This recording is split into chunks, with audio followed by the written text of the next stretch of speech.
This is Realize Radio, Episode 7. We're jumping right in. Hello. Happy Friday. I've been looking into pandas as usual. I found a couple of things that I thought was quite funny. Really, it just ties in kind of with the pandas. What are the pandas up to this week? Lay it on me. Well, we found out they've got the smallest penis in the animal kingdom, which is a thing. But something else I've looked at, they've actually got the biggest testicles out of every. Yeah, but the funniest thing is when you Google panda testicles, you can't find any. There is none. You should be seeing them somewhere. Do you know? Yes. Oh, and you sent me how. Okay, so not only did the male pandas have not just a micro penis, but like an inverted penis. It's growing in the wrong direction. It's growing like up inside of them. So how can they? Yeah. So it grows inside of them, and then they also can't really. They said I was reading an article. It said they had this panda they wanted to breed, and they sent it to China to get bred. And it turned out when it got there, it was actually a male, and they couldn't tell a difference. And this, unless the testicles are on the inside too. Oh boy! I mean, okay. Well, I don't even want to think about it. One more second. I don't think they are. I don't think they are on the inside. That's the thing. They're supposed to be on the outside when I've looked, and there's no pictures. Boy, it's a weird thing to search, but there's no pictures of panda testicles anywhere online that I can find. But we're always getting news articles about panda sex life. You know, I feel like that's all that. Oh, the pandas, it's the one day a year that the male and female feel like mating. And it's like, oh, God, what? One day a year? That's it? Yeah, that's it. Yeah, and they can only have one baby, and sometimes they can have twins, it says. Mm-hmm. So it's a bit weird how they would have ever survived in the wild anyway. How would they have ever survived? Yeah, just like the sloth. Yeah, the sloth's another one, yeah. I'm still looking into that one. I know. Well, let's pause for a sec. I've got to, I need to plug in all of my audio. I'm actually just going free on the computer right now. So give me a second and we'll wait for Murph to come on. Okay. I seen Sam Tripoli has been deleted off Twitter again, hasn't he? I only just noticed the other day. I seen that he'd gone. But I wonder what for. Like, a lot of people seem to get deleted for nothing, but seemingly nothing. I know. I mean, we talk about the craziest stuff, and we don't. You know, we're still kicking. Yeah, that's what I can't understand now. And I'm looking back at, say, previous tweets of mine, and it'll say that a comment from a suspended account, and I'm thinking, what have they wrote that's worse than somebody's not even real, you know? I know. What could they be writing that's worse than us?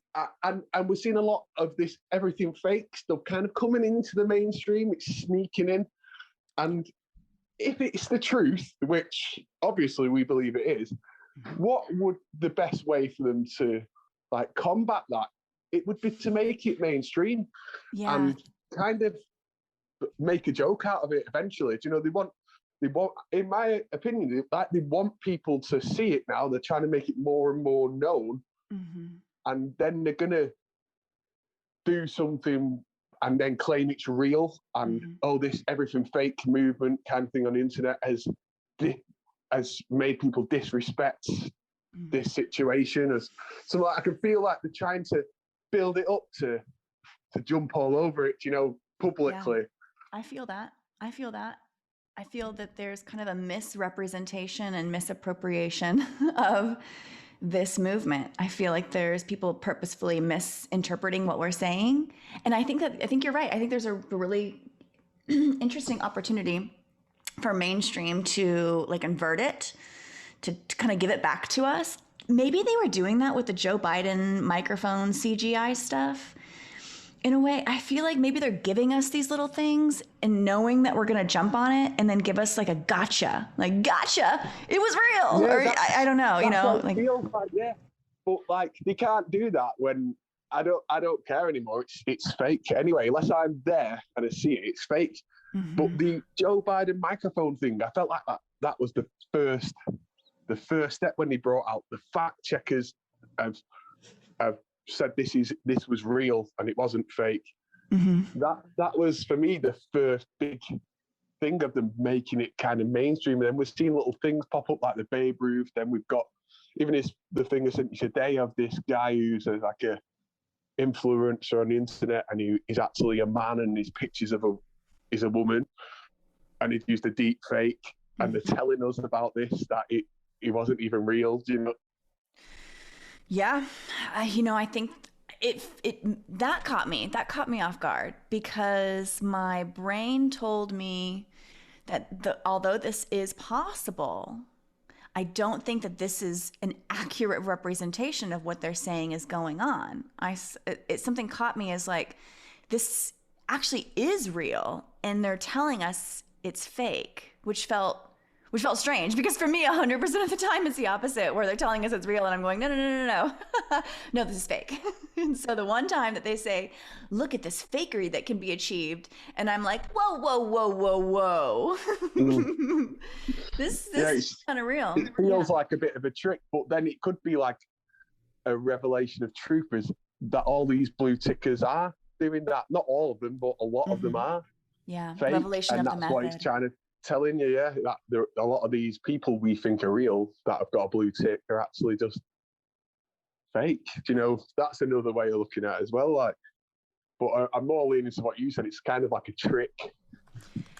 I do definitely believe that there is an awareness of what we're doing. Kind of like, I mean, even you mentioned Sam Tripoli. I feel I've seen him. He mentioned Loosh the other day in one of his podcasts. Yeah, and he's definitely, you could see in his tweets he was moving towards it, but he took a massive step from when you first went on his episode. I know. I'm excited to see. A huge step. See a sea change. Yeah, a sea change. And I'm going back on the show in May. And so I'm really excited to go back on Tinfoil Hat for my vengeance. No. Is that when you go on with My Maria? Yes, me and My Maria are going to go on Tinfoil Hat together. We're recording in mid-May, so it'll come out in like May 20-something-ish. I'm excited. I'm excited to go on with her, and we're going to talk about simulation theory. We're going to talk about kind of our like rendering as we go, our energy that we bring into every situation, and how that reflects within the experiences that we see and interpret in the world for ourselves and for other people around us. I really look forward to that one. I really do. I can't wait to listen to that one. I know. I'm excited. And I'm excited for your episode of The Wrong Warp to come out. We kind of teased that last time. Anyway, I was listening to some of his episodes today, and I'm excited to hear yours. Let's see if Murph is coming on in. Where's Murph? What's going on? Another thing I'm thinking as well is these big accounts, like, for instance, like Piers Morgan. Yeah. How does he block Rambo? I don't understand how he blocks Rambo.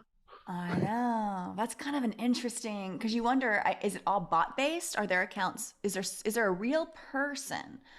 Well, you were probably saying Piers Morgan's fake and stuff, right? I've never mentioned him before.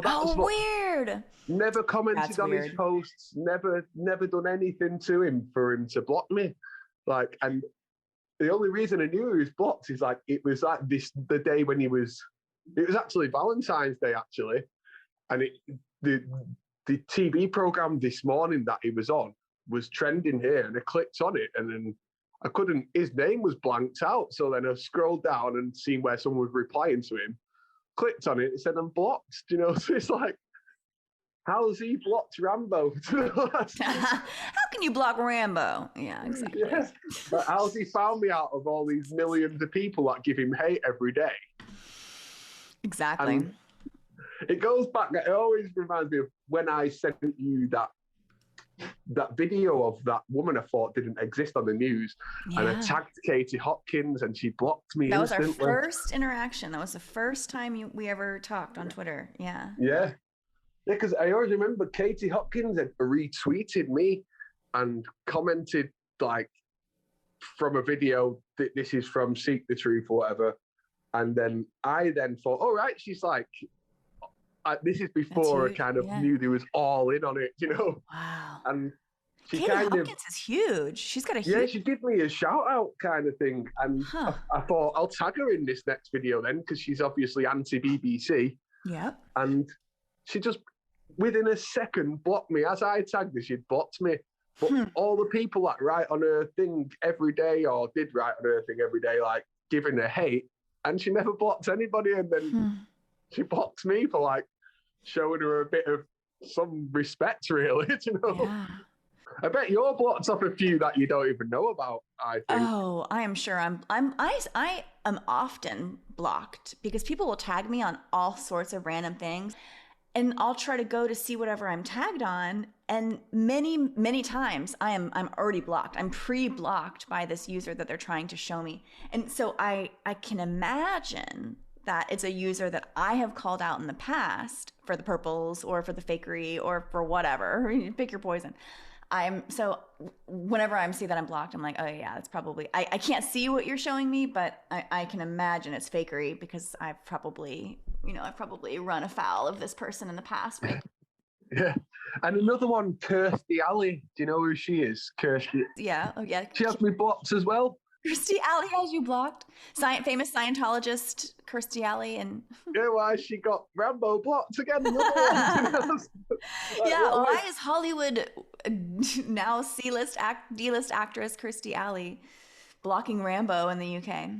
Rambo, we're getting too hot. We're getting too close to the truth. There's something, yeah. Ooh, we have talked about Scientology before. Yeah. Is that maybe you're on the blacklist? Don't you ever try to go to Los Angeles? The Scientology Center will snatch you right up. With her, they put her in a TV show in UK, a reality TV show called Big Brother. She was put into that for a while, and this Big Brother, the symbol of it is the eye, and then it's the Big Brother watching you, like the the 1984 kind of thing. It obviously has a link how it puts these celebrities in. And another one that goes in there is Evander Holyfield. And that comes back to the ear being bit off, which didn't get bit off. Do you know? So it's kind of putting these... Oh, that's right. His ear. Yeah. I feel like these celebrities are being put in this program as like to make them come across as real, do you know, or as genuine when they're not. Yeah. Do you know? I feel like that's part of it. So we can see, we've seen him in Big Brother. His ear was off, and that's all what we know. Do you know, that's the end of that. But we don't know that that whole show is scripted and it's not actually a reality, because nothing's reality on TV. I actually told someone about this Mike Tyson biting the ear off hoax the other day, and they watched the video and he's like, no, that video has been edited of him biting his ear. So I went back, got the fight up, and I showed them the exact fight. No, if it's on YouTube, it's been edited. Oh, so you were showing them the original, and they were saying, no. Still been edited, yeah. So they watched the hoax video that Murph's shown us, and he said that's been edited. So then I went back to the original fight, and I got that up, and he said, no, that's edited as well. It's because it's on YouTube. They edit it when it's on YouTube for the biting. So then my thing is, well, they can't show us the ear getting bit off, but you can still watch JFK's head get blown off. Do you know, like, so why, if it's that sensitive that they can't show you the ear, why can we watch his head get shot? I think that's perfectly, I think that is exactly, and we see people getting, like, we just got the video. There was that video just recently released today or yesterday of Mayor Lori Lightfoot releasing a video in Chicago of the 13-year-old kid who got shot, basically point blank range by the police. And we can see that video in all of its bloody gore and all of its, looshiness, but yeah, they have to edit off the ear getting bit off because we can't see that. Yeah, and it's for anything. Say we went outside now, and or even if you cut your hand and put it on YouTube, I think it'd get taken down for graphic content. You can't even show like a nipple, you can't like that. Like breastfeeding videos get taken down. I mean, that's a whole other can of worms and topics of all sorts of things. But I think where we draw the line with what's acceptable for the public to witness and what's acceptable for the public to digest and what we're like capable of taking in, I think it's a really strange line of demarcation. They say, oh, we can't see certain things. We have to be protected from certain things. And so they'll protect us in certain ways. But then they show us with like 10x the gore, something that is quote unquote real life. And yeah, and you're right with the breastfeeding. You can't watch breastfeeding, but not that that's what I'm searching for. But what does come up on me on suggested is like bikini waxes and stuff. right. Like, yeah, there's some weird stuff gets suggested, and it's a strange one, YouTube. I feel, and I feel like it's set up as like it's for amateurs who are making videos, but really it's basically Hollywood. I feel. Yeah. I think it's a Hollywood playground. All the major videos, all the big content gets pumped out by Hollywood, essentially. And I'm using that in like a really global term, this kind of professional machine. And then because we plebs, we little people, because we get to log in and create our own content and uplift our own, put our own stuff on there, we feel like we are making some sort of dent. And there are normal people that get a million views here and there, but they're still never going to be in this upper echelon of like even that unboxing kid. Remember that when like there was a kid that he would do these unboxing videos and he was just like 5 years old. And like Ryan's Toys or something, is he called? Yeah. Exactly. He was built, Ryan's Toys? I think it's called something like that, and he's built for the internet to set. Yeah. He's put on by whoever's running it. Right. I think that he's put on by toy companies. I don't think it's a genuine family. I feel like they just wanted to invent a genre. They wanted to create an unboxing genre where just commercialism is celebrated, and this whole idea of like the receiving of the gifts and the more extravagant the wrapping, the better. And I think that and they bring out all this rubbish where it's like rubbish toys, and it's toys, like a mystery box, and it's just junk. It's just junk. It's influence, isn't it? It's influencing the viewers to do it, and because it's come from YouTube, it's real, and it's not an advertisement. It's just a genuine kid at home whose parents are buying him these things. That's what the impression it gives, doesn't it? That his parents started him off by letting him unwrap toys, and then he got sponsored by toy companies who then give him the toys. And really, that was the case all along. He was like an employee, really. And then, because we're very deep in, like, I feel like you have to go through all of the other stuff to get to us.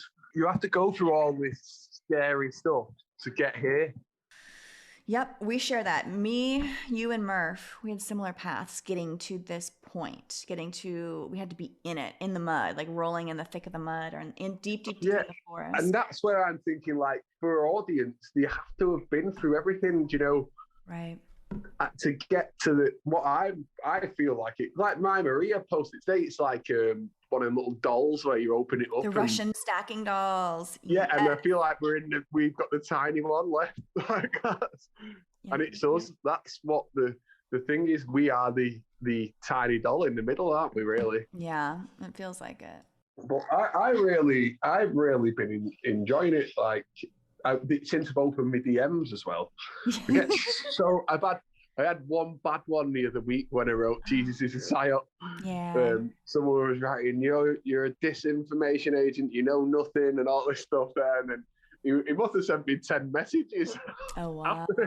And like videos from Instagram explaining the Bible and all this stuff. And that's the only bad message. But other than that, I've had so many come through the message request. Yeah, I love it when I see the message request, that little notification that I got to check my the little blue one or two. I love it. I love it.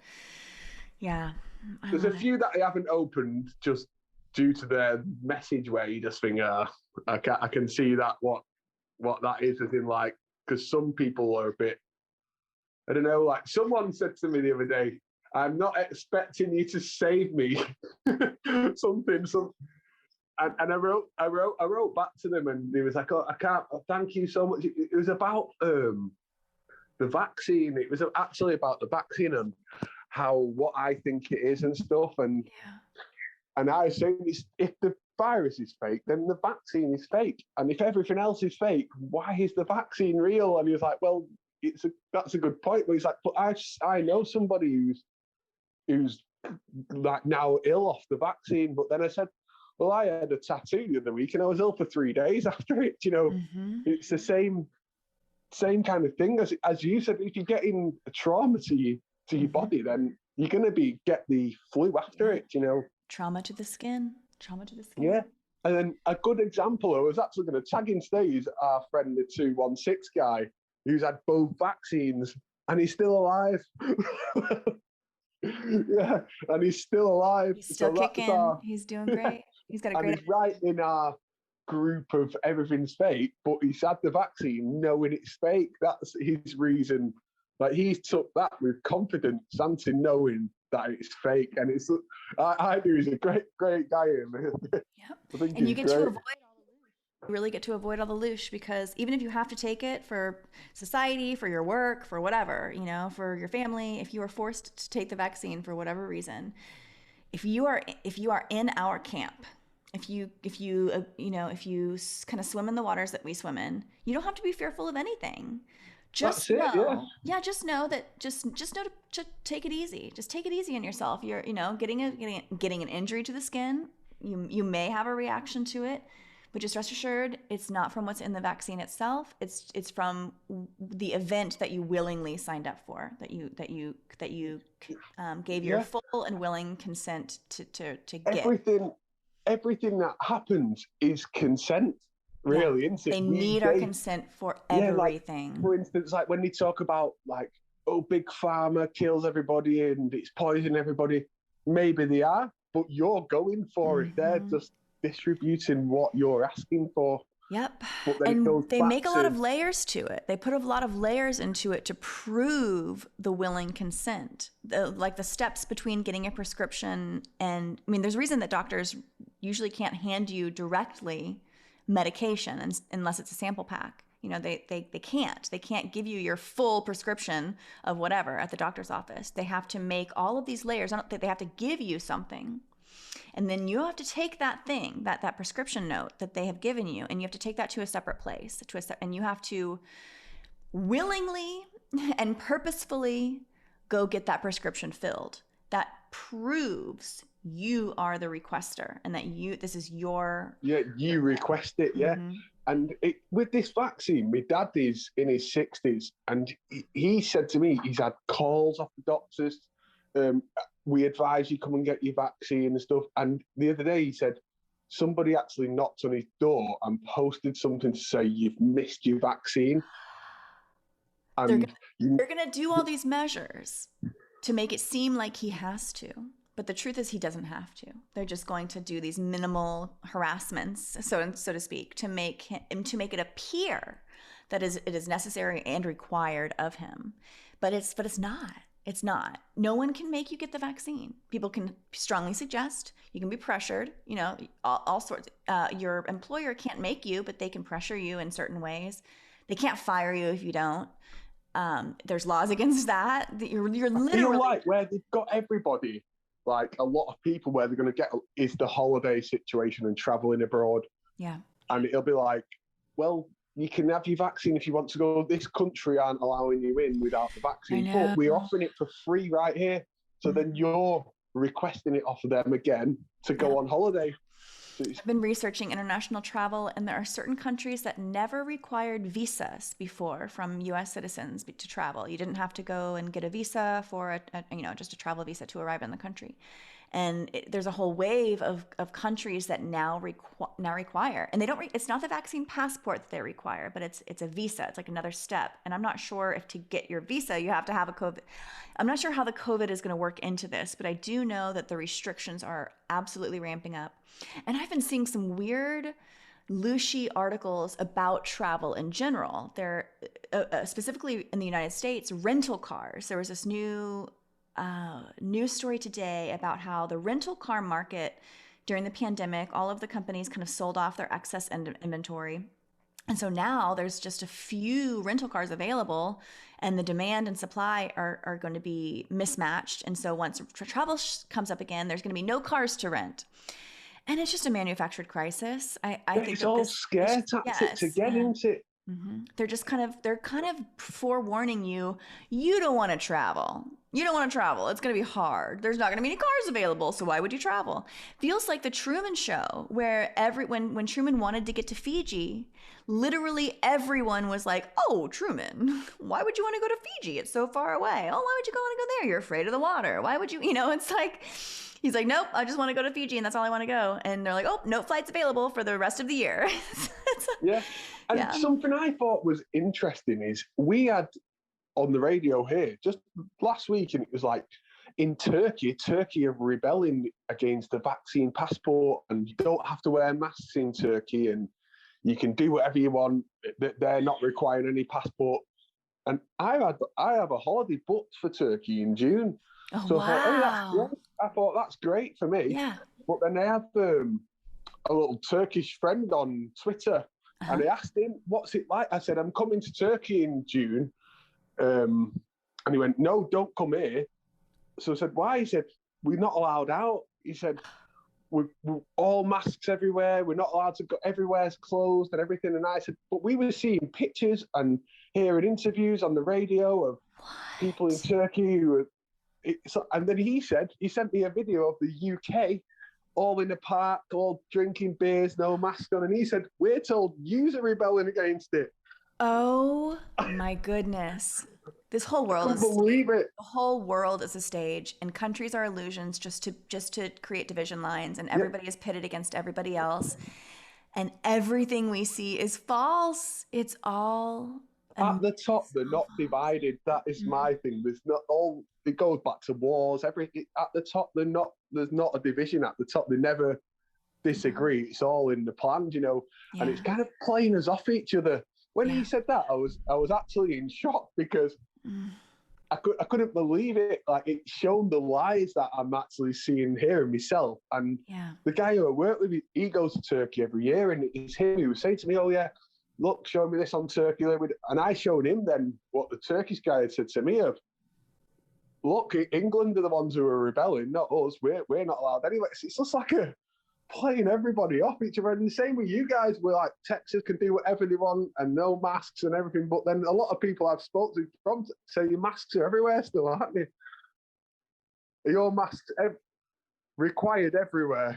Yeah, our mask mandate got lifted at the beginning of April, I believe, or the end of March, I can't remember. But however, individual businesses still, on the majority, require masks. But I get a real thrill. I get a real thrill when I go into a place and I don't have a mask on, and they kind of seize up and they give me the look, and I say, I'm sorry, I forgot my mask. And do I say, can I, all I want to do is buy this, this, and this. Can I come in? And I can see the gears turning in their brain. They're like, ooh, I really want that money, but she's not wearing a mask. And they usually let me. They usually just say, oh, it's okay. Or they'll give me a mask. And I'm actually pretty proud of the fact that I have not purchased a mask. No, you can't buy one. No, I haven't bought one. I have been living only on masks that have been given to me, like free masks that people make me wear. Here, wear this mask because you don't have one. So in order to come in here, you have to wear this one. So I'll wear that, or like just free masks that I see. There's this like bucket of masks at this place that I work, and so I usually grab a handful and just keep them in my car for like emergencies. But Here, the small businesses, they kind of don't ask you. They have all the signs up saying face covering, which I think is hilarious that it's called a face covering everywhere. Because that's all it does is cover your face. It doesn't actually... To save face is to kind of protect yourself from an embarrassment or something. And I feel like there's some sort of like joke there. I feel like we should all be very, very embarrassed about the behavior. We should be. We look like fools when we, as a whole, as a society, we're crumbling under this illogical nonsense. And the absurdity is just ramping up and ramping up. And now you need 3 vaccines and 3 masks. It's got to be 3, hasn't it? It has got to be 3. I know, 3 masks and 3 vaccines. There you got 33. Had to be. I only get asked for a mask. I only get asked in the large supermarkets and stuff, and they'll say, "Oh, can you wear a mask?" And I'll say, "Oh, I'm exempt," and then that's the end of that. But then one place I said, it was actually in the Vodafone shop, and I said, I'm exempt. And the guy said, well, show me your proof that you're exempt. Yeah, I said, I don't have to show you my proof. I said, you're not a doctor. You're not my doctor. And he said, well, you're not coming in then. And he didn't let me in the shop. And that is the only place I've been refused out of everywhere. Everyone else was kind of like, you say I'm exempt, and that's the end of that. They're but lost. This one, yeah, that's it. Yeah, and these big companies, though, if the majority said, no, I'm not wearing a mask, it doesn't matter how big the company is, they would have to say, okay, come on in, you know. It's always a tipping point. We have to find and get to and be in that tipping point and stand at the precipice and like make that shift happen. We have to have enough people to do it. I think it's very possible. And I think with definitely shifting in understanding and consciousness, also shifting in actions and behavior, it all kind of goes together. But I think if we can get enough people to become aware and to just straight up say, I refuse to participate. I mean, the same goes for voting. I truly believe that the illusion will disappear the moment it is no longer supported by the men and women who are keeping it going. I feel like they're heading us that way they want. With the Biden, I'm feeling like they're trying to make us not want to vote. Like, that's how it kind of feels like. Where are all the Biden supporters that was around, and where is Biden? And then you've got people saying he doesn't exist anymore. Let's say they come out now and said, actually, Biden doesn't exist. He was a paedophile and we couldn't tell you all, so we CGI'd him. Like what you said the other week as to why they would CGI these celebrities. Let's say they actually come out and said this, like, what would happen? It would break votes. It would break it all, wouldn't it? Yeah, it would break the system. I'm leaning towards that there is a good side, and I don't know whether it's us. I don't know whether it's just like humanity, but there's it could be that this fake stuff getting faker by a kind of a good showing us that it's all fake. Do you know what I mean? And they're trying to break this matrix. And with the vaccines and the COVID, there's the bad are fighting back to try and take back control, but the good are then showing it's fake, it's all fake, and they're pushing it up, you know. That's what I've been kind of thinking recently, that there is a good and there is a bad. Yeah. So maybe this white hat, black hat, although it goes back to Q, maybe there's something to that as well. I'm starting to think. I feel it. I feel a battle between darkness and light. I feel a separation, division between dark energy and light energy. I'm not sure which one's good and which one's bad. You know, I don't want to say dark is bad and light is good. If the light is false, then the light energy is bad and the darkness is pure. You know, the darkness is uncharted territory. I kind of feel like we are in the darkness. And that's it, like, being our own light. Yes, and we're shining our own light into the darkness, and we're not in the false light. We've left the false light, and we've said we don't need that anymore. We don't believe in that anymore, and we see past it, we see through it, and we are actually we call it uncharted territory. We call it, you know, uncharted waters. We're in the deep dark forest of consciousness, of thought, of thoughts, and I feel that what is guiding us is our own internal light. And for the first time, I definitely feel guided by an internal a light that feels true to me. And I feel like I'm heading in the right direction. Every signal around me, that, like, the universe is communicating to me in what feels like a way that's saying, yes, you are on the right path. I feel like, and I feel like we're kind of holding our own torchlights in a very dark, going in a direction that's never been gone before, and yeah, kind of blazing a new path, a new territory, finding a new territory, which is cool. It's kind of exciting. That's how I feel. Like this has never happened before. And they didn't have anything set up for this. They've had, in my opinion, they've always had a conspiracy set up for everything. And what happens when someone says the conspiracy's fake as well? Like, what do they do? The only thing they can do is make it mainstream and then discredit it by saying, well, this was real, but due to this crazy movement of everything being fake, everyone's thought it was fake, you know. I feel like Mm. that's where they're heading with that's all they can do, in my opinion. They've got no defense to what we're saying Mhm. other than to try and make it mainstream to then discredit it and say, well, it's their fault for telling everyone everything's fake kind of thing. Mhm. Do you know what I mean? Like, Yeah. because with the conspiracies, I've got layers and layers, and then they've got the documents that people have got. So all these people think all this is real, but when you say Mhm. that's all fake, the FBI and all that, they're all in on it as well. Mhm.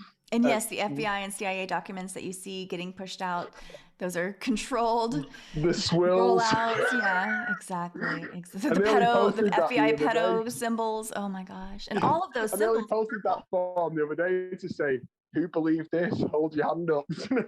I believed we it. all was I there. believed it. My hands held up way high. I totally believe that. But now going back, all of the symbols are purple. They're like shades of purple and pink. It's just like, and with like the pedo swirl, I think that there's something.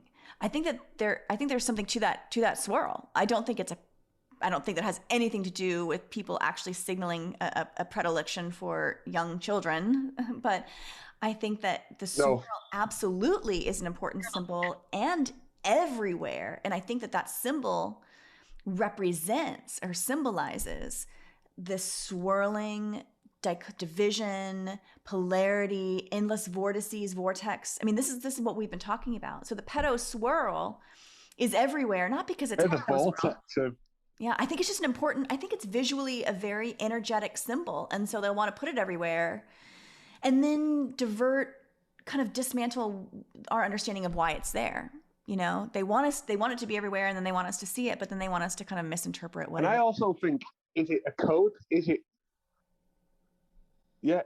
part of like the computer code again? Does it have to be numbers? It could be symbols as well, as part of the simulation code or the matrix code, symbols and numbers. With the guy from The Wrong Warp, I talked about what if the simulation is just an artificial simulation that's coming through our screen, Mm. and it's like a fake simulation of what like what we've talked about before. It's like a projection of life on the screen, so it's all simulated on the screen, Hmm. taking away your reality in real life. So it's making it all feel like a simulation because it is. You're right. Do they have to show us a simulated reality through the screens?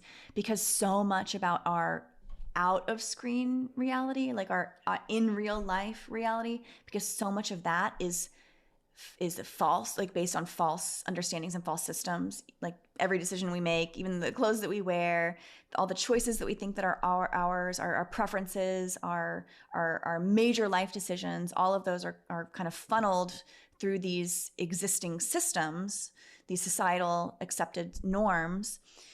So I wonder if the fakery through the screens and the media is really just a way to desensitize us so that we're not noticing how fake our real lives are. Yeah, because you say, like, some people say, well, real people are fake.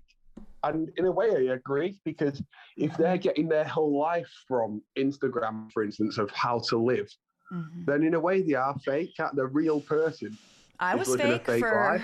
for many years of my life until I woke up. I was myself as well. Yeah, I was fake. I was living. I had a persona. I mean, I'm still behind. I have obviously an identity crisis, like human vibration, JK, all these. It's like I'm still trying to figure out who I am, what's going on.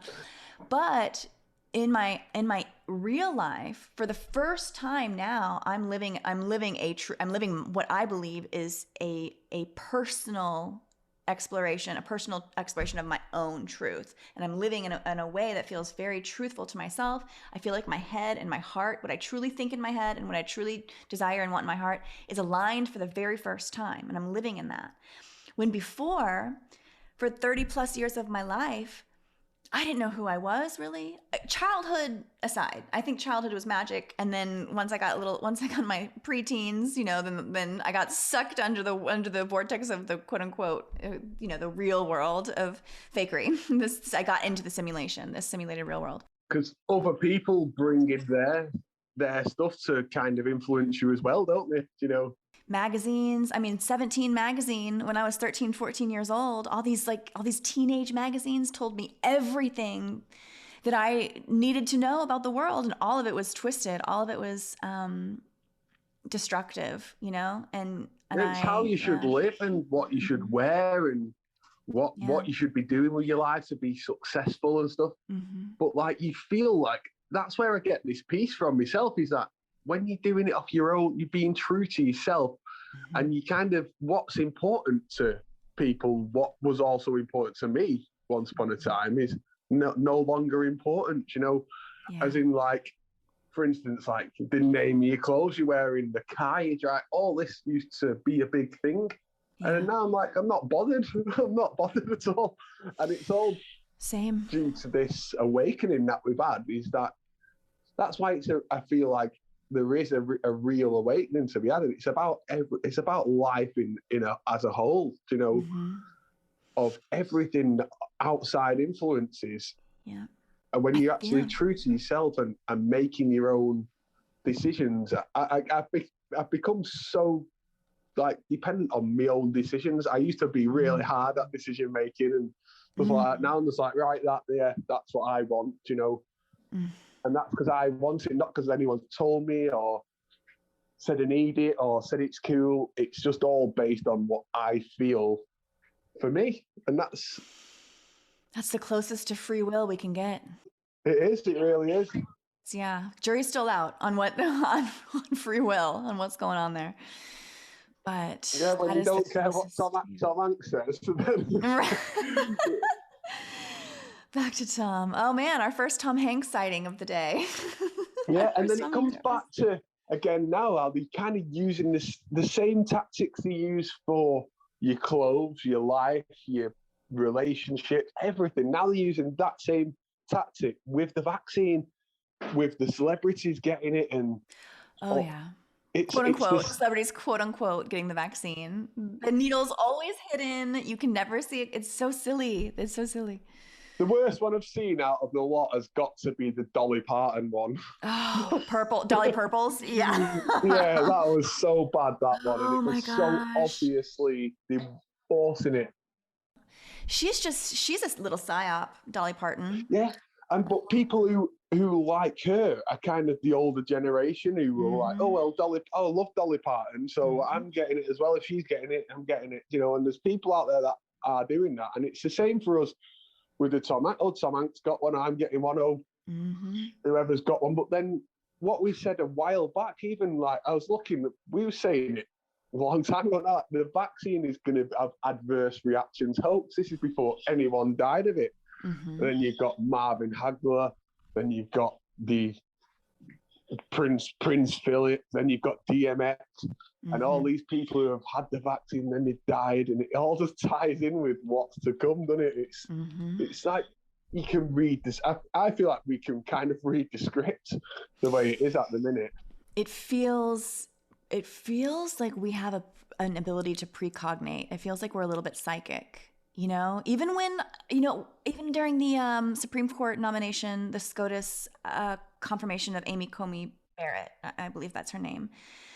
I remember I was able to call. She wore a violet dress one day, a red dress the other day, and I said, I guarantee you. You picked the dress. I picked the color of her dress. I said, I guarantee you tomorrow she's in purple or magenta. Like, just has to be. I know it was. And she did. And she came on with a full-on purple, like head to toe outfit, and it felt like I had a little bit of a crystal ball.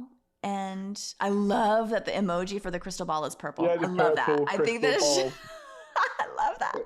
It's so purple. It's so, and it's not that. That's what I've said before. Nothing's predicted. We can't predict anything if it's already planned out. You can kind of see the plan. Yeah, you just see the plan. You're right. We're not predicting these things because we have a psychic ability.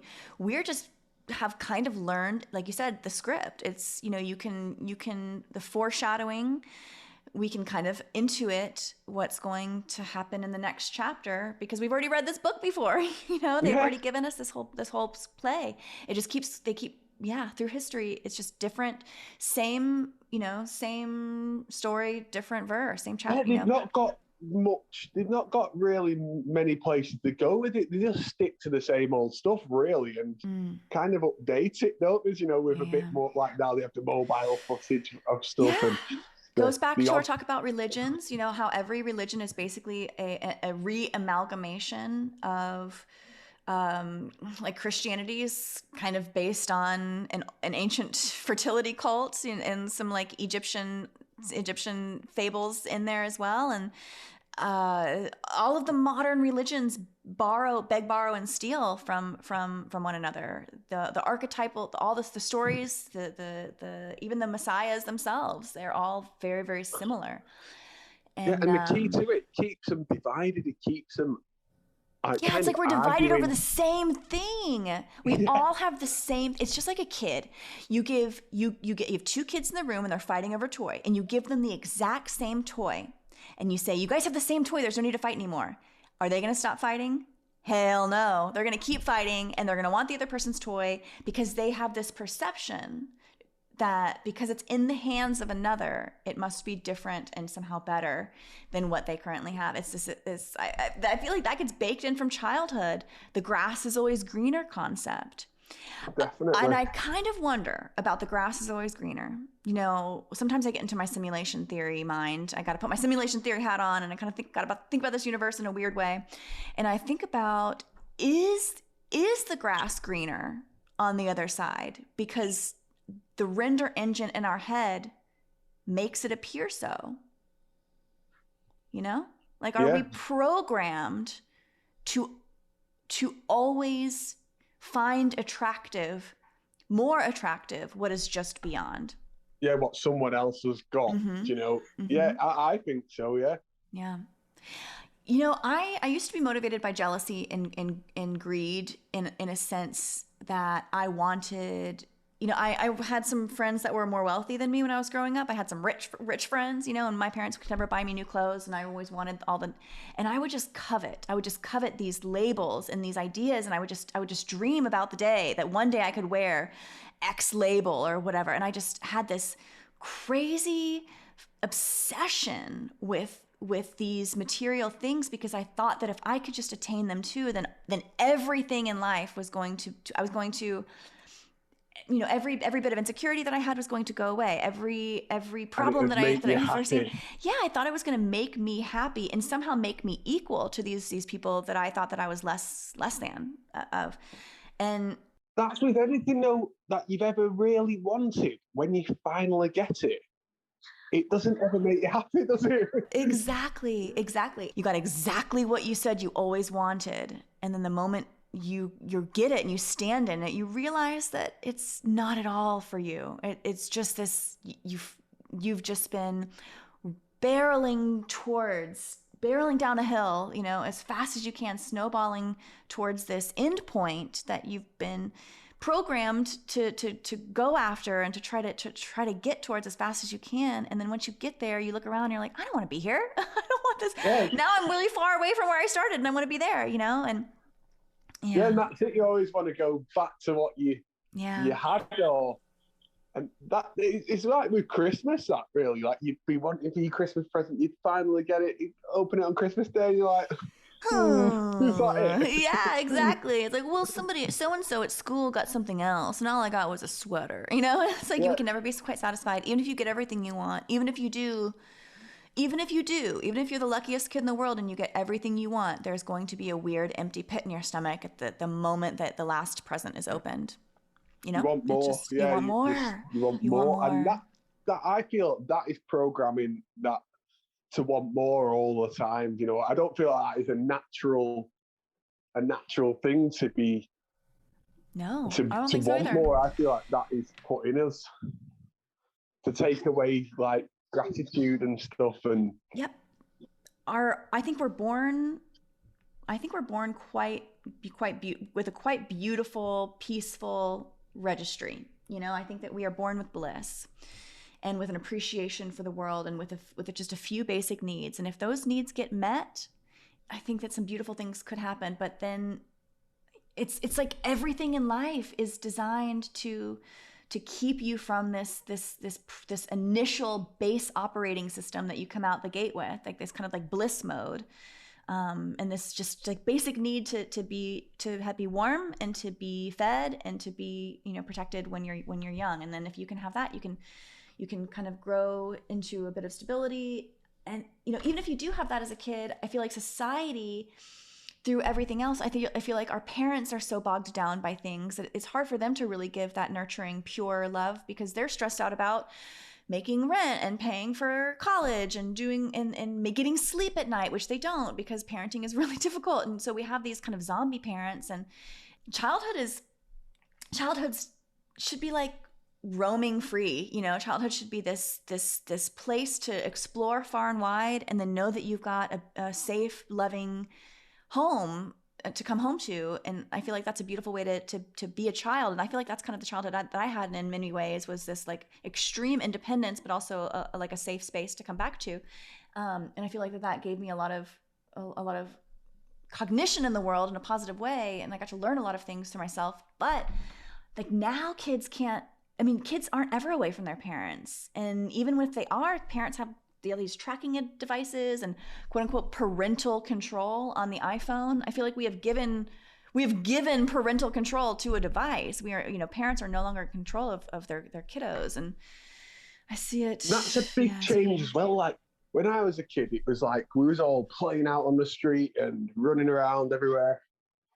You never see a kid running around the streets anywhere nowadays. It's just iPad. That's it. The iPad and the PlayStation or whatever. That's kind of become like the nanny to kids, you know. Oh, for sure. But like when I was a kid, we were talking about it with a friend the other day when I was like in me like 16-year-old. We used to like hang about on the streets and drink beer and stuff smoke like cigarettes. Yeah, smoke cigarettes, drink beer and stuff. And you don't see that. Yeah, you don't see that anymore. You don't see anything like that at all. And although it wasn't great, it didn't look great. Or to someone say, "Oh, your kids are out on the street and they're asking me to go in the shop for beer." Like at least we was outside. At least we was outside, you know. Yeah. And we was living and learning. Yeah, for sure. Yeah, they're living digitally now. Like they don't know what it's like to graze your knee or just stuff like that, or hurt yourself or whatever, and they're not learning real lessons. Kids don't hurt themselves anymore in a real way, you know, and like they don't get to learn from these minor scrapes and slings and arrows of life. You know, the parents are just too protected. They don't even get to see each other anymore. You know, kids don't even really get to be around each other anymore. They're just stuck in their rooms on their iPad, just like you said. Yeah, FaceTiming each other. FaceTime, yeah, which is so That's strange. all we really do. And what going back to what Murph said the other week is kids seem a lot more intelligent than I was when I was a kid. But is it intelligent? It's kind of the difference between intelligence and wisdom, I'd say, and experience. They're not getting the experience of life. They're just learning everything through TikTok, through Instagram, through Facebook, through everything's coming through the screens, isn't it? Whereas like I didn't have a phone until I was like 17. I remember first getting my first Motorola, a big Motorola with the aerial on and stuff like that. And that was the beginning of the end for our kind of childhood, what I had, you know, everywhere. I know, being free. And then once your parents could get a hold of you, yeah, that's the beginning of the end. Yeah, that's it. Yeah, then they got your text. It's mad how they brought that in though. Like they bring them over. Oh, it's text. Then it had Snake on it, and it's games. It's like kind of making it more interactive with you. And then the next thing you know, you can do everything on your phone, you know. This smartphone. We've given all of our smarts to the phone. I can't remember numbers anymore. I can barely do basic calculations. I have to always pick, you know, I've given all of my smarts over to my phone. Well, I sure miss Murph, but he'll be back. Maybe he'll join us for this second half. So let's take a quick break, and hopefully we'll be back with Murph. If not, Rambo, you and I are just going to finish this one out. Yeah. All right, let me. You got your Tiskies. Maybe on the second Yeah. half, I'll have a whiskey to join. So Yeah, get a whiskey. See Okay. We'll talk. We'll talk soon. Okay. you soon. Bye-bye.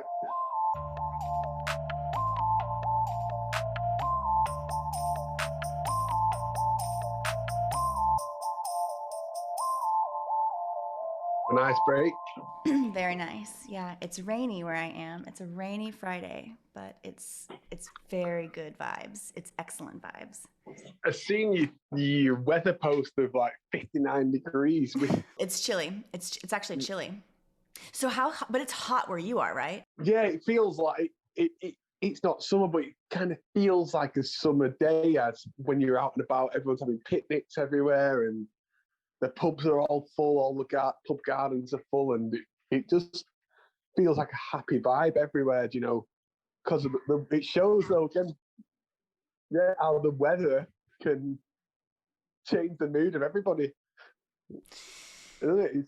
We talked about that on an earlier episode. You know, if you want to manipulate the tenor, the mood of the public, mess with the weather, or you know. And what's crazy is they've just opened the pubs, and then all the sun comes out. It's like, wow, yeah. I'm starting to more and more believe that they can control the weather. Mm-hmm. I don't like to think they have that power, but it just seems too coincidental, and I don't like to believe in coincidences, but yeah. Weather's so interesting anyway. We don't get it. What's the wind? What is the wind? We can't even describe accurately what the wind is, where it comes from, and why it blows in the patterns that it does. There's lots of theories, but there's not a solid, concise exploration or explanation for like a lot of weather phenomena. We just don't get it. We don't really understand. Just we talked about, you know, tornadoes. Like everything we know about tornadoes is from the dang movie, you know? We just don't understand weather. It's Yeah, you twist the movie, that tells us all about it, really, doesn't it? Yeah. And then all these, you know, these weather events, you know, we talked about the tsunami, and then immediately after the tsunami we had the movie Tsunami, which kind of talked about it. Yeah, like I've done a post on the tsunami before. I don't know how they faked it, but they did. It was fake somehow. It was fake, and there's people like, well, I know someone who got injured and stuff, but there's always somebody knows someone who's seen the plane, somebody knows somebody who's in 9/11, somebody knows someone who knows George Floyd. There's always somebody who knows somebody, but there's never the person saying it is, I was there. Hang tight, I'm getting a call from New York. This might be Murph. Hang tight. Hello. Murph, what are you doing calling me on the telephone? This is human vibration. What just happened? What happened to you? Can I put you on speaker? Oh my gosh, let me see if I can do this. Okay, Murph. Hello, Murph has entered the chat. Hold on. Guys. Yes. I'm in such a weird time warp right now, right? Okay. I just woke up thinking that it was morning. Walked upstairs to my apartment, started putting on coffee. Murph. My wife was like, what are you doing? I'm making coffee. It's 4:50 in the afternoon. What are you talking about? Oh boy, we gotta get to the bottom of this time warp.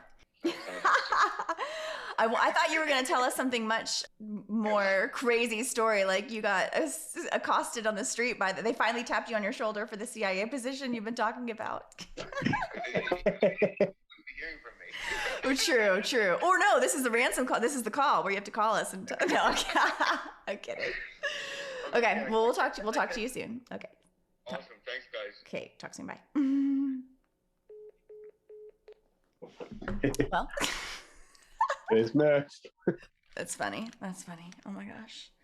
He's been having a bit of a thing with the vaccine, saying the vaccine's fake, and I've seen a lot of interaction on his thing from that. Of the vaccines fake. No, how can anyone say the vaccine's fake? He's been arguing a lot. He needs to take a night. He needs to take a night off. And everything fake thing, kind of, that's what they seem to jump on every time. It's like they're saying everything's fake. My personal experiences are fake. Nobody's saying that. Like, nobody, like, we're saying what comes through the screen is fake and it's influencing your real life. Very much. That's how I kind of see it. Is like they're saying the vaccines. I'm saying the vaccine's fake because I believe it's fake. And me too. I'm saying again this that vaccine, placebo nocebo thing is real. So that what they're seeing on the screen is the fear of it, or that it's going to cure you, and they can believe that that's what it is. So it is down to his personal experience that the person who he may know who's ill off the vaccine has heard vaccine rumours that they're giving blood clots to everyone, and mentally they've took that in and they're getting a blood clot or something. I don't believe every single vaccine, there's a whisper. Whether or not it's an outright, certain vaccines like J&J and AstraZeneca, some of them are getting like blatant strikes. They're actually being canceled in particular countries where they're like, nope, this vaccine can no longer be in the country. But it seems like every single option has something. And so no one's immune from this mind virus. No one's immune from... I wish we were vaccinating ourselves against fear. We're not. We're not doing that. I wish we could like bolster our immunity towards these looshy stories. Every single vaccine has some sort of dire negative result attached to it, a whisper of something that could go wrong, whether or not it's been outright projected, like J&J and AstraZeneca. I mean, that's potent. They've got the Oxford one over here that has now been halted as well. They're not poisoning our bodies. They're poisoning our minds. They're poisoning your mind. They're poisoning our minds. Like they always have done with everything. And that's why I can't understand why people and seem Corona means mind. The crown, our crown chakra, our knowledge, the crown of our head, literally the back of our head, the seat of our understanding, the cradle of our brain, the back of our head. And that's called the crown. And it's coronavirus. I feel like this whole thing is of mind virus. And that virus is fear. That virus is the most contagious element within this realm is awareness of, and that can go either way. When they're trying to hijack our awareness with fear, if they can use fear, they can really point our awareness and our focused attention in one direction and really have us laser in on that, and be these participatory activities really, really help. Like if they get our behavior around it, then all the better. The PSYOP is way more complete and robust and rich. That's why it's like a stage play, like all action, everything has to be, okay, anyway. Like the flu, for instance, how from where I'm looking, they've actually made people forget about the flu. It's gone, it's forgotten. And that is in mind control in itself. Like, where is the flu gone? Why am I having people tell me, well, I've had coronavirus, but you've not had the flu? Like, I don't understand how they can't believe that it was actually the flu they've had. Where I've told a few people it's fake, and they say, well, I've had it. Where'd the flu go?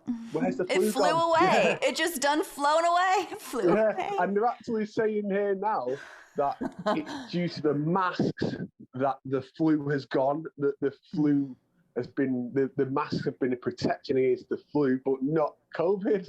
So why haven't we been wearing them forever? Right.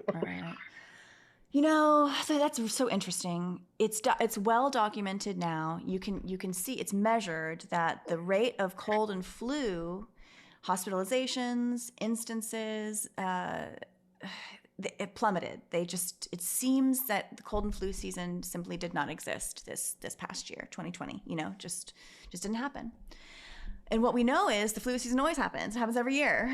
There's cold and flu. Everything's there's cold and flu. The flu season is a thing that we all seem to recognize. But I heard something really interesting today. Actually, it was on the Wrong Warp podcast. There was one of the guests. I'm excited to hear your episode, by the way. That's going to come out soon on the Wrong Warp. But he was talking about how the flu happens every year, and it's a natural part of the human. Just like spring cleaning is called spring cleaning for a reason. We do this ritualistic cleaning. as humans and animals do it too, there's kind of like this cleaning out, cleansing thing that happens in the spring after periods of hibernation, after periods of being inside. We do this like mass cleaning. Our bodies do the same thing. And the flu is kind of like this pre-clean, this cleansing of, actually where our immune system just turns on. And if we are overloaded with certain things, it just helps us get rid of it. And then, a healthy and robust immune system just does its thing. We have fevers for a certain reason. That's the immune system kicking on. Sometimes what we're categorizing as like a sickness is actually just our body's doing a natural, normal thing. And if we're healthy, we usually do that less. Okay, but that's one thing. So the flu is, but the idea of flu with this cleansing, with this like cleansing out, a chimney flue is where all of it's like a vortex that takes energy. It takes the energy of the fire, the smoke of the fire up and funnels it and channels it.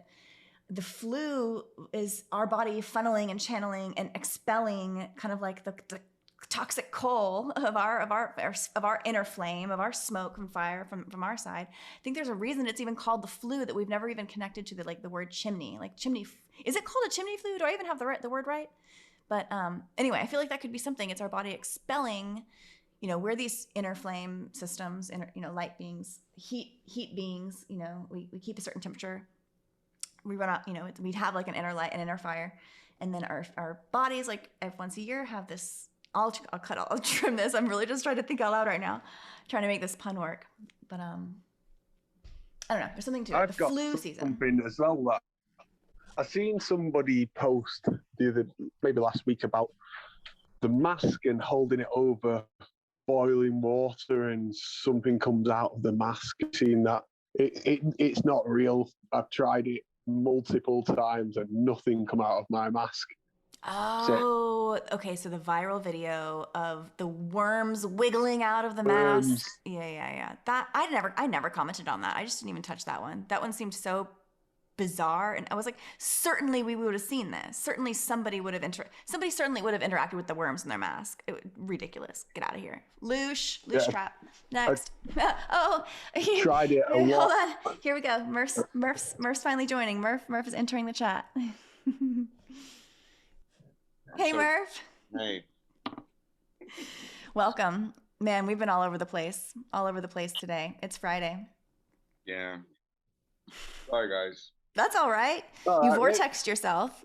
You're the king of vortices, and you vortexed yourself into some sort of time warp. I'm already we don't have a website yet. I'm already misbehaving. This is the reason we can't have nice things. Mommy, I messed up. Mom. Go to her room. Go see me after class. No, I can't figure out if I'm like the teacher or the mom in the situation. I'll be whatever. Either way. I just poured myself. We got started a little early, so I didn't feel comfortable drinking whiskey early in the afternoon. But now that what time is it? It's still kind of early. It's 4:13. No, it's all right. That's not too early. It's not too early. 10:13 here it is. When you guys have some drinks, it's great for me because I can just sit back and relax.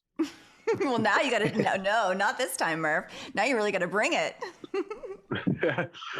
Just kidding. You missed out on Panda's testicles.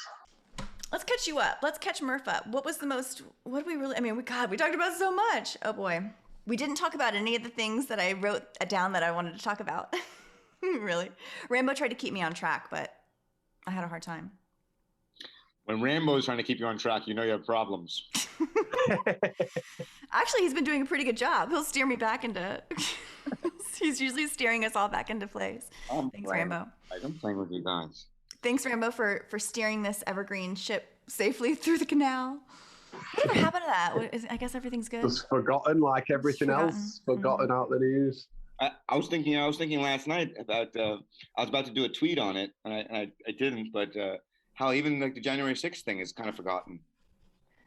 You know? Yeah, the Capitol. The Capitol insurgents. Yeah. That's. I mean, if anything, that's like the story of like a decade. I know. Well, they keep trying to bring it back, but I think people are like so not nonplussed by it because it was obviously a fabricated event. They've shown many instances of how the views of the Minotaur man in the Capitol wasn't even the actual Capitol building itself. It was just little other nods that it was a theater set. You know, you'd see like packaging in the background for like lighting equipment and stuff. And it's like, all of this, it seemed, you know, it was obviously a theatrical element. We tracked the actual company. Exactly, that's right. That was your post. Yes, the casing for the lights and the camera equipment and all that stuff. Yep. Yeah, right there, and in multiple locations too. Yeah. Inside the Capitol building, supposedly in the hallway, and also outside of the building. Yeah. So I'm in both spots. You know, I think, like we talked about last time, I think the public was able to get just close enough to see some hullabaloo, and then be pushed away by security, and then get maybe scraped and think that they were part of the protest, you know. But I think that everything that we saw, like people actually scaling the walls or getting in, or, you know, storming the Capitol, so to speak, I think all of that was a Hollywood production, was some sort and of. And even that woman who died kind of just got she didn't exist. forgotten. Yes. They keep trying to bring her back, but she looks so fake and unreal that people are like, you know, it's just not, people aren't connecting to it. People just are we have so many inputs. There's so much going on. There's so many things to think about. So many people dying, so many people getting murdered, so many people getting shot, so many people getting all these, there's so many different directions for our attention to point. I feel like they keep trying to give us these people, but we're not holding on anymore. And that's why I think they just move on to the next. They do. They move on to the next, just like the Sarah Everard. Gone. You know? Gone, they had girl. protests about her. There's all sorts going on, and we still don't even know if she's had a funeral, who killed her, why they killed her. Or it's just kind of gone, forgotten. And that's another thing with like these deep fakes and stuff. Like people go, oh yeah, you can see that's a deep fake, and oh, you can see that's a digital human, but that's because they want us to see that's what it is. You know, we don't know what the real thing is. They're showing us like the crappy version of it, so we think we can spot it. And really, we're not spotting the real thing. It's like a decoy. They're putting like these obvious what a deep fake looks like as a decoy to what the real thing is. Yeah. The thing about the Tom Cruise one is I actually think the whole thing is a deep fake. I think the actor is an actor with I think they're both deep fakes. Like the actor portraying Tom Cruise is a deep fake, and then they're putting Tom Cruise on that deep fake. I think it's all, I'm very suspicious of a lot of TikTok stars. And I think this person exposing the deep fake of Tom Cruise being a deep fake itself would be the ultimate mind field, mind fuck, whatever you want to call it.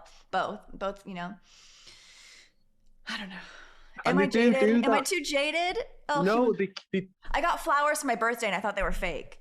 I literally thought they were fake. And I was like, oh my God, I'm out human vibrationing myself at every turn. I think the Neuralink, I think that's a hoax as well, to be honest. I don't think they can do that. And I think that the Neuralink they're talking about is your mobile phone and your Apple Watch. Why would you need something in your brain if it's already doing it on the watch and the phone? Bingo. That's it. They already have it. They already got us. It reminds me of the adrenochrome conversation. They don't need our adrenalized blood to be harvested from our bodies. They do not need that. Trust me. They just need us to be stressed. They just need our blood to be adrenalized unnecessarily. We're literally, as human beings, we're literally only supposed to feel that kinesthetic, psychosomatic hyper response from our central nervous system. We're only supposed to feel adrenaline in our blood at very specific times when we feel like we're in danger, when we're in danger for our life. That's really the only time we're supposed to experience that. Unfortunately, our systems have been hijacked to a point that we feel that response every single day, multiple times a day. We feel that response sometimes from getting an email that puts us in that has a deadline that we need to meet, and all of a sudden we have adrenaline coursing through our veins. Yeah, they don't need the point is our adrenalized blood is what they want. They don't need it outside of our bodies. That's what I believe. Definitely. I agree as well. Yeah, that's why they keep us in these hyper energized states of fear, anxiety. Every day, like you said, there's something else every day on the radio, on the news. There's something going on at all times. I can't even listen to the radio anymore. I can't listen to the radio. It's such a buzzkill. Ugh. Even the presenters, they're not playing a part, but they are, because they're just reading the scripts as well. I feel like a lot of radio presenters are kind of reading kind of a basic script that they've got to stick to. Yeah. I listen to NPR. It's kind of public radio. There's stations all over the United States, but it all has it's kind of like the BBC.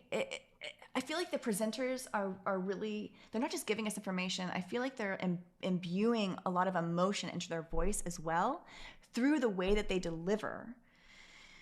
They're painting a picture. I feel like even just in the droning on in the background, when I'm not actually listening to what they say, I'm still intuiting this extraordinary negativity, this extraordinary louche factor. And NPR, I used to listen to NPR all the time, right?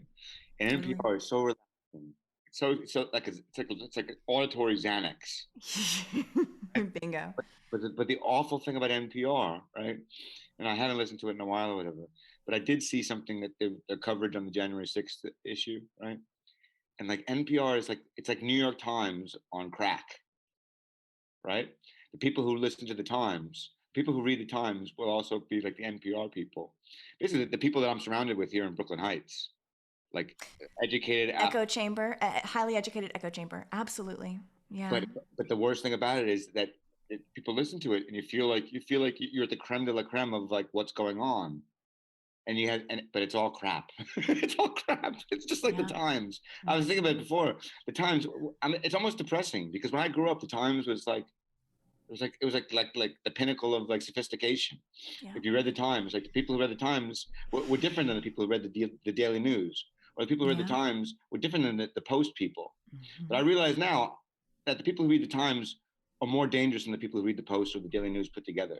Mm-hmm. Because the people who read the Times actually should, number one, know better, and number two, the people who read the Times walk around thinking that they have some kind of knowledge that other people don't, and it's all just crap. Mm-hmm. It's all crap. It's awful. I fetishized the Times, like everyone. You know, I my greatest pleasure of a week. This wasn't even that long ago. I mean, this is just a few years ago. I got a Sunday Times subscription, and that thing is thick. It is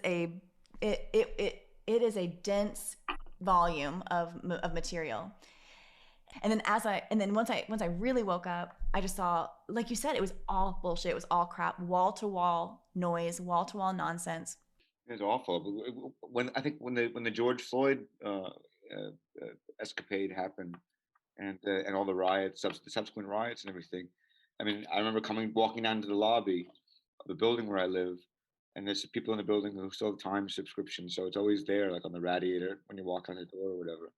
And the imagery on there is like, you know, when I first started getting into what you guys were doing in media analysis, and seeing just basically just how it was really just completely fake imagery of the riots. Disturbing, though, very disturbing, highly disturbing. No, it completely gives the thing. You can live in New York City, never go, you know, not have much communication with people outside of the city, and really walk away thinking that everybody outside of the city is like racist, backwards kind of bigots. Mm-hmm. When the people who are the most bigots are the people reading the paper, thinking that they're more intelligent than everybody else. I mean, it's very weird, very strange. Talk about vortice, you know, we just keep going in the wrong direction, and it's almost impossible to meet in the middle. It's impossible to meet in the middle. It's impossible to find a bliss point in society and thought and all these. It's impossible to gain a neutrality, you know, a net neutral. Which led me to a question yesterday I had, because I saw some journalist guy who did a tweet, and a journalist basically, you know, knocking other journalists from, you know, basically the status of journalism today. And I thought to myself, like, are there any journalists? Do we have any journalists? Is there one? Is there? I don't really think there is. It's very scary, but I don't think that there are any journalists. I think the closest thing we have to journalists are the people like us today. Yep. Certainly none of the big boys. None of the like what's his name? Ronan Farrow, or these He's awful. off. I don't even think he's a real person. Okay, we're not gonna. Yeah, I know. I'm with you on that because he doesn't look freaking real. No, there's something. It looks a lot too much like Frank Sinatra. I think that he is designed to appear like Frank Sinatra. He's a template of Frank Sinatra, and I believe he came on this. I really don't want to spiral on this weird tangent, but long story short, Ronan Farrow, I got you in my sights. He's not real. He's not real. I'm on who's not real and who is real patrol these days apparently. So that's my role. But gosh, before I got derailed by my own human vibrationist, where were we? What brilliant point was I trying to make? We talk about the times and Yeah. Journalists are like, oh yeah, journalists being wrong. and really, like you say that, I don't believe there is any journalists, like genuine journalists that are like feet on the ground going out and showing what they're actually seeing or anything. That's all. Yes, any major news story, we talked about vantage point being everything, even with, I feel like in the George Floyd trial, it's going to be not guilties because the vantage point, the new quote unquote, I'm using major air quotes on all of this, but the new vantage point that we see shows that he wasn't even on his neck and it couldn't have asphyxiated, and then they've kind of ruled out his asphyxiation as, long story short, they're going to find this weird loophole and then it's going to start riots, but none of it is real to begin with. Because even the riots that are going to come from that, but are they going to be fake riots? I think they're going to be fake riots again. They're going to be fake riots. They always are. But they're going to, yeah, gosh. Ugh. You know what's strange? Speaking of the riots thing, right? And the George Floyd stuff. When back in May last year, May or June, and there was kind of, the riots were supposedly going on, allegedly going on. When I was in college, there was a guy who was really into the whole, I don't know how to say this, but the African American thing, totally, the civil rights movement, yeah. Which I think a lot of that was bunk. I don't even think Martin Luther King exists. Oh, Father, forgive me. Yeah. Oh, the whole Don King. What? Or maybe Don King. Templates, maybe same base actor potentially. Boxing promoter. They look very similar. And think about it. Why did Don King have that crazy hair? To distract. Always have the crazy hair. I've got another one who's a template. There's Tell me. George Soros and Hillary Clinton and Bob Arum. Do you know who Bob Arum is? The boxing promoter. He's a huge boxing promoter in America. If you look at Bob Arum and George Soros, they could be brothers. I need to do a series of templates based on this episode. I will. I don't know the reference, but I'm gonna investigate. Did you see CGI folks breakdown of the Clintons' names? No, when was that? I feel like I'm not seeing his stuff anymore. Yeah, I think you're right. It comes and goes. Like I think he's on for like a little bit, and then he takes breaks. He takes mental health breaks. He'll sometimes tell me when he's going offline. I tell him, good, get off this place. This place is torture sometimes emotionally. Break. I don't know what that's all about. Murph, I'm gonna actually, as now your mother, your teacher, and your physician, I'm gonna recommend a night off. A good night's sleep will do a world of good. I need a crystal cleanse, honey. You need a crystal cleanse, for sure. Wonders by Monique. Get yourself some Organite. Shout out, I love her. I actually have Organite all over my house. Oh, she's Monique with the Homewreckers podcast. I'm not a crystal person. I don't have any crystals, but she gave me my first set of crystals. So I gotta give her. She gifted it to me after I was a guest on her show. Anyway, love her. Tangent. Not sponsored by. This is an organic. She's not a sponsor at all. Speaking of, we need some sponsors. If you're in the listening audience and you want to sponsor our show, contact Realize Radio at Proton. What is it? I actually do have an email. realizeradio@protonmail.com. If you'd like to sponsor our show. Do you think that's a PSYOP, Proton Mail? I 100% think it's a psyop. Julian Assange said Proton Mail secure. Bullshit. None of it's secure. Proton Mail login page is purple. Wow. It's purple. And I said, well, doesn't matter. None of it matters. It's Gmail's the same. Hotmail, AOL. But aren't the servers locked in a high security? Yeah, in Klaus Schwab's apartment basement. Yeah, deep underground. Klaus Schwab's got these locked up for sure. Email is safe with us. This files. The files. I can't even. COVID-19. The COVID. I can't even. Okay, I'm not even gonna try. Although I do fancy myself an excellent impressionist. I'm too tickled to go on. Rambo, jump back in, bud.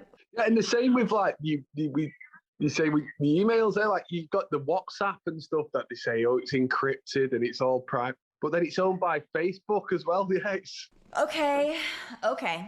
So all of these things are created under the guise of giving us a little bit of personal freedom and a little bit of our own autonomy and a little bit of a dip outside the, go outside the prison walls. We can go for a swim in Alcatraz for a minute.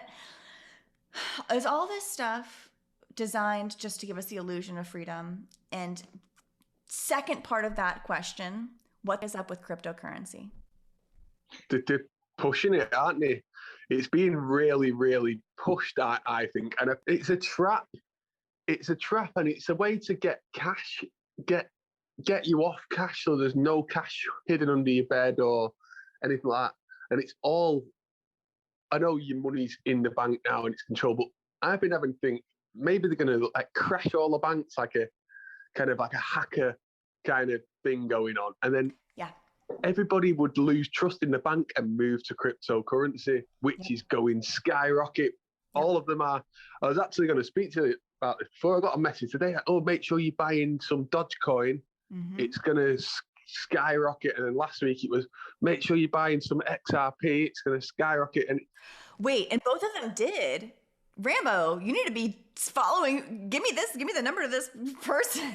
It's actually my brother. Dogecoin exploded today. Like it went like it's still under $1, but like your return on investment, if you had put in $1,000, I mean.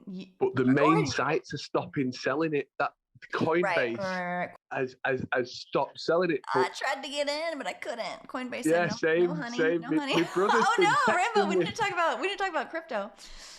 I'm dipping my toe. My brother, yeah. He's actually, I've actually watched him make money on it. Like he's investing quite a lot in these coins, but he's actually getting a good return and taking out. I'm just putting on another one. It's kind of just gambling. Buy some of this, buy some of that. And he texted me about Dogecoin, buy some Dogecoin. Then now today, when did he text you about Dogecoin? When did he text you? 3 days ago, 3 or 4 days ago. And he said, yeah, he actually texted me saying, if you want to be rich, buy some Dogecoin. I didn't get it either, but I'm like sad for you that you didn't get it. That's funny. Yeah, and then I've gone on to look now, and you can't buy it. You can buy it from a limit of £200 worth you can buy at the minute. But for me, I think Dogecoin, all these cryptocurrencies are all part of the cashless society that we're heading towards, and it goes with your touch pay on your bank. It's all energy. It's all energy. I can feel my energy swirling just thinking about these transactions that I am not a part of and have never been a part of, and that you weren't a part of because you didn't do it.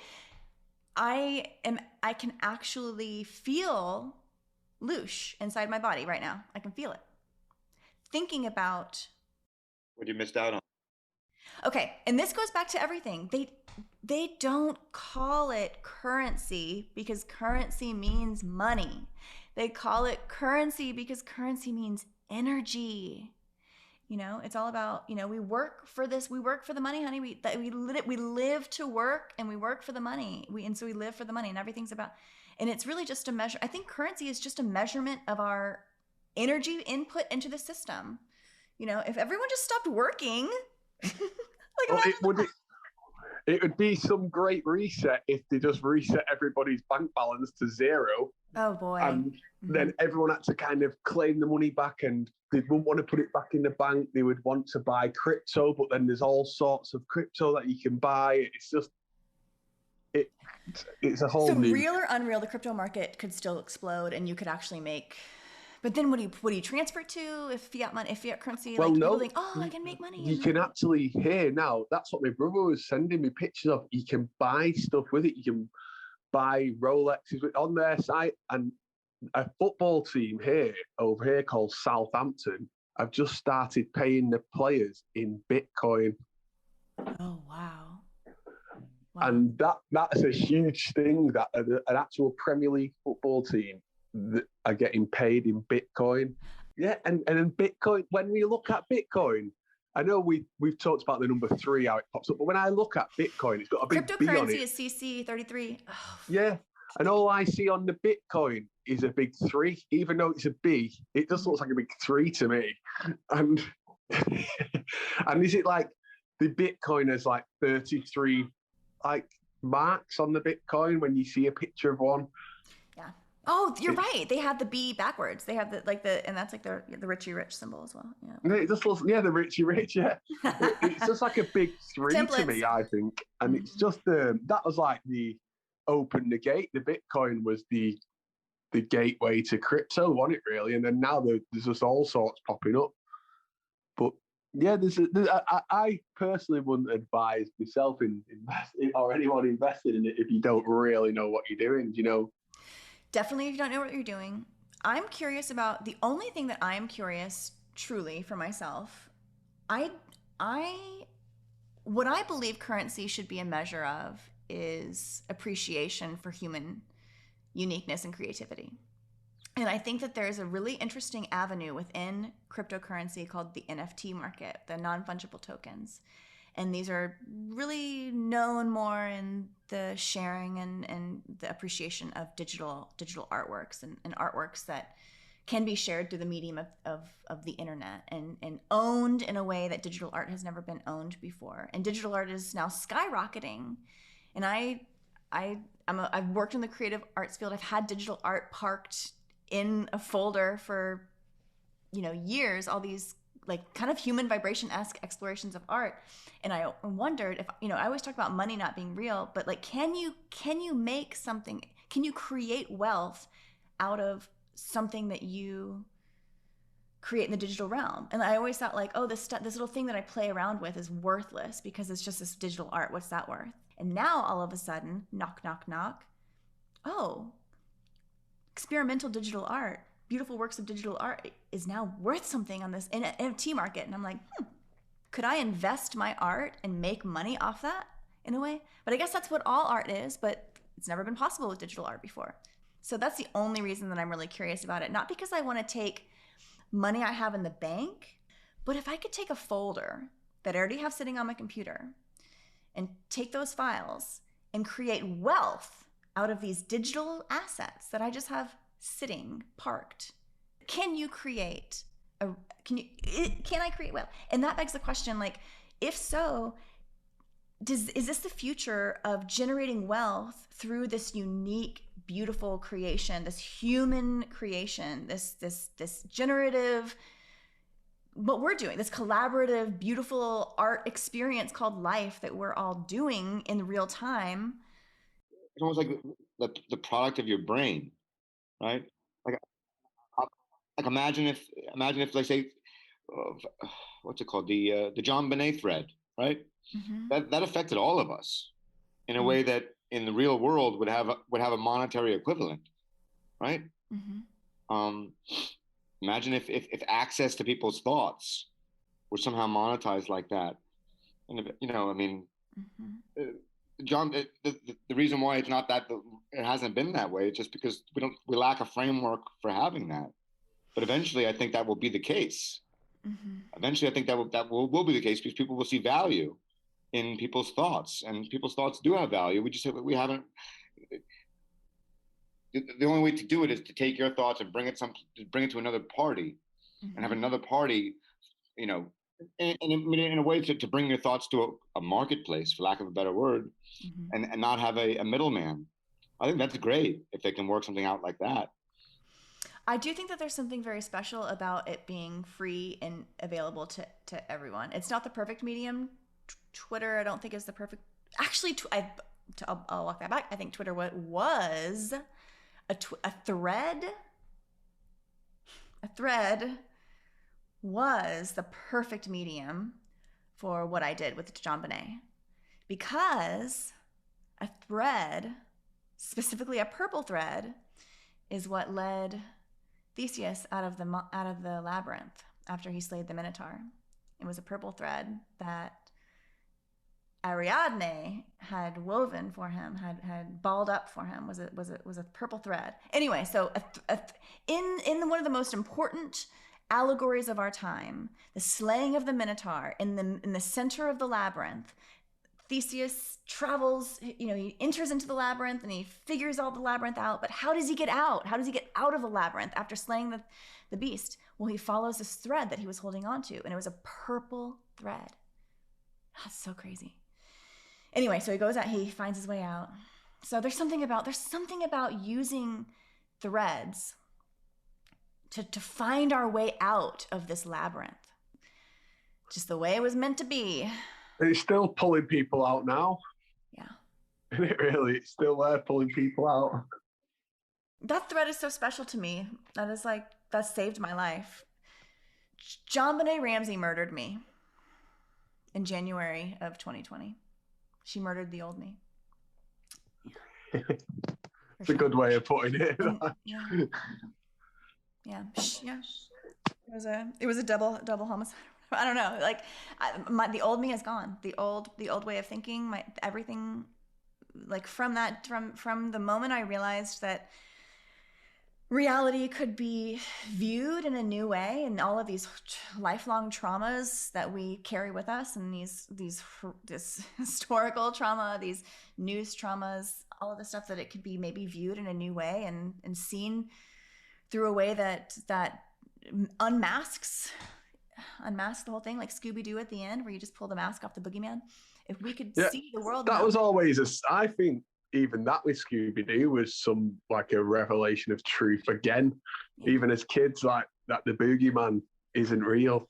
It's just a character. For sure. I feel that. The boogeyman are, I feel like our idols are false, and idol goes both ways. Idol is good and bad. So I feel like our heroes and our villains are usually characters. They're anybody that gets into the spotlight in that way. But isn't it funny when they get in the spotlight, they call them icons. So icon. Oh, Rambo, that goes back to Q. We used to geek out about Q so much, but Q always said something about the sheep. They thought the sheep would follow the stars, and stars were a big part of it. And I think that our stars do blind us. Our stars, our celebrity stars, have the ability to blind the public. In a way, whether they roll out a Lucy event with a celebrity having some sort of public meltdown, I think back to like 2007 with, Britney shaving her head, and Britney Spears Britney Spears is back in the thing now, looking like a complete robot automaton on her social media. But I wonder if, she's a star and she's a big star, but I wonder if we get blinded, if they use these stars to like distract us. And so we, for some reason, care about Britney Spears shaving her head as if that's a thing. Oh, and she used an umbrella. Remember, she was like hitting the car with the umbrella. Yeah, the umbrella again. The umbrella is a code for umbra, which is the darkest portion of a shadow, and the physical properties of light and shadow. You have the penumbra, which is kind of like gray area between light and dark, and then you have the darkest portion of the shadow, which is like the pitch black, like the deep shadow, and that's called the umbra. And so umbrella is a nod to shadow work, shadow play. And that's why I feel like everyone's bringing umbrellas to these protests. What's an umbrella going to do if the police are shooting at you? I feel like the umbrellas are just so farcical. Umbrella man. Yeah, saying about the JFK umbrella man, it goes all the way back to then, and then you've got them the Twin Towers with the umbrellas on, and that you showed me, the purple umbrella, and then someone else sent me a different picture, completely different, and the same umbrella was on the same building. So, because I seen someone say to you, "Oh, it's been photoshopped," and then someone who not even on Twitter sent me a different picture, and it had the umbrella on in the background. So. Okay, so yeah, we don't really talk about this too much on public Twitter, but there is one of the most famous photographs of 9/11 shows in the foreground a building with a pink umbrella as a logo. The pink umbrella, it's the Travelers Insurance logo. It's the umbrella, but Travelers Insurance logo is red, and on the building it's magenta. It's pink, it's hot pink in this photo, and the rest of the photo is like absurdly purple with the smoke. The smoke is all purple. Anyway, it's one of the most famous images of that day, and there's a pink umbrella in the foreground. Those were the colors of that year, right? Well, fuchsia rose. Yes, fuchsia rose. There weren't two colors. Like this year, 2021, we have ultimate gray and illuminating yellow. But in the year of 2001, it was just fuchsia rose, a doubly named singular color. It was one color, and it was basically hot pink. It was magenta. It was the color of the nexus point. And we talk about purples. Purples being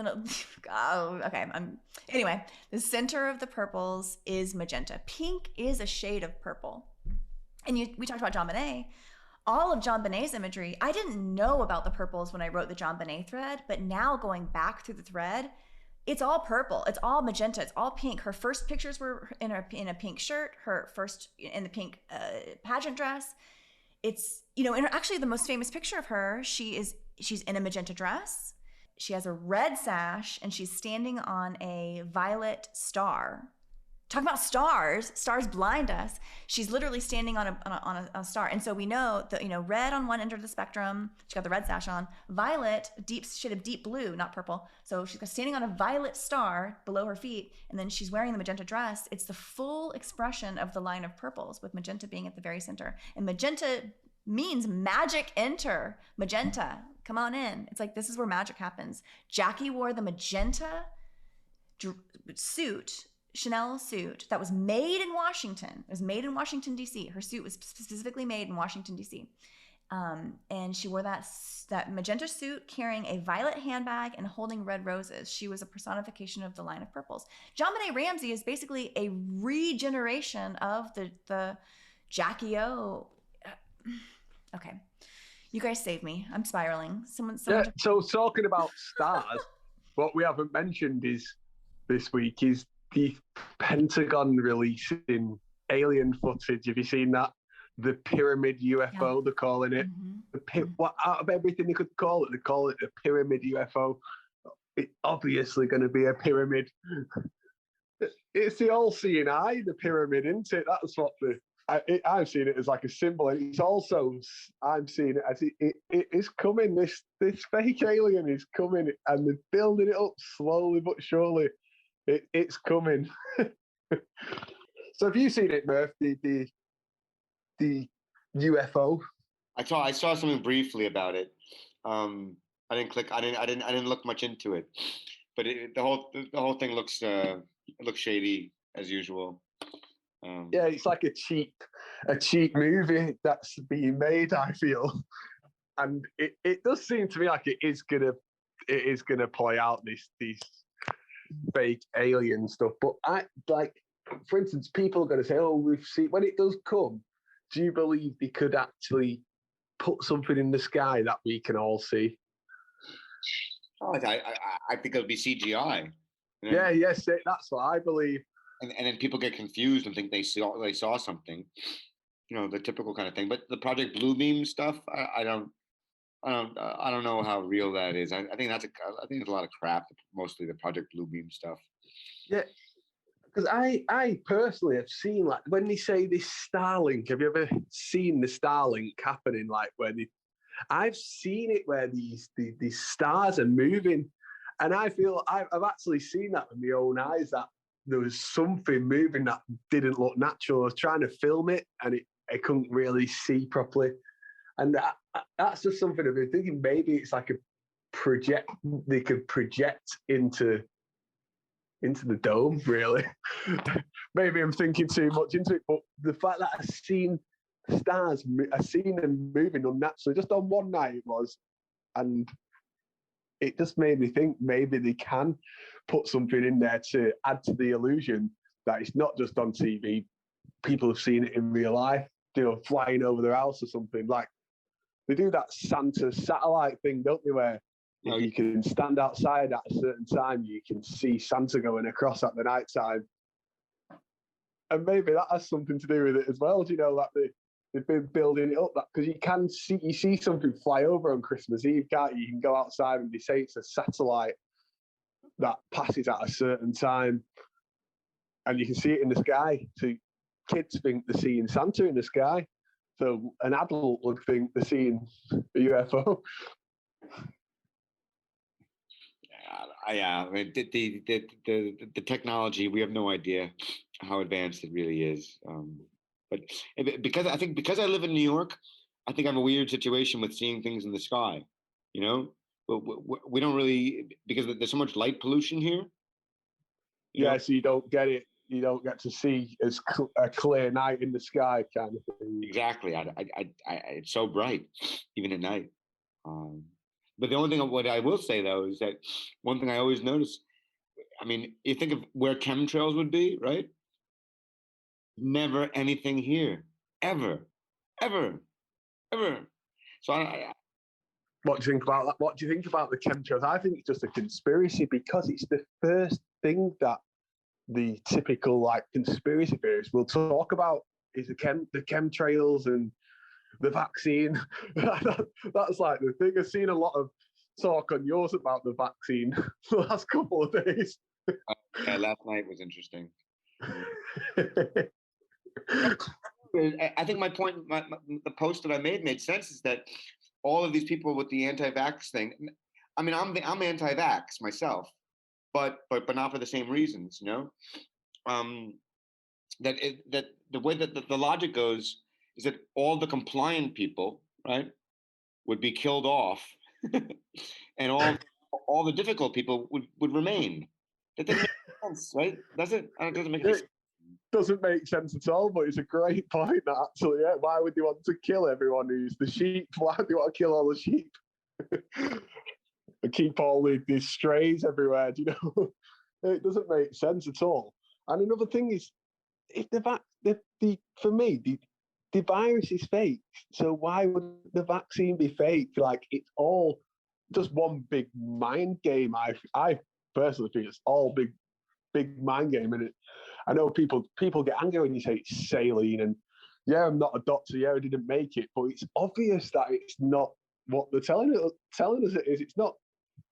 And you got the people saying, "Oh, well, I know somebody who's died from it or whatever," and there's always like a pre-existing health condition, or also maybe it's not. Maybe people haven't got to the point where they think that it's saline, right? But they know that something's off with the whole story, off with even the the stories of the injuries. They know something's off with it, so that's going to increase with people being upset about it. It seems to be the most important theme of Truth or Twitter, to be honest with you. That's the main. You think of the hot button issue, like say maybe a year ago it was adrenochrome, right? Or then now it's the vaccine killing everyone. Now it's the vaccine, yeah, exactly. And as it is, like at the minute, it's looking to me like the minority.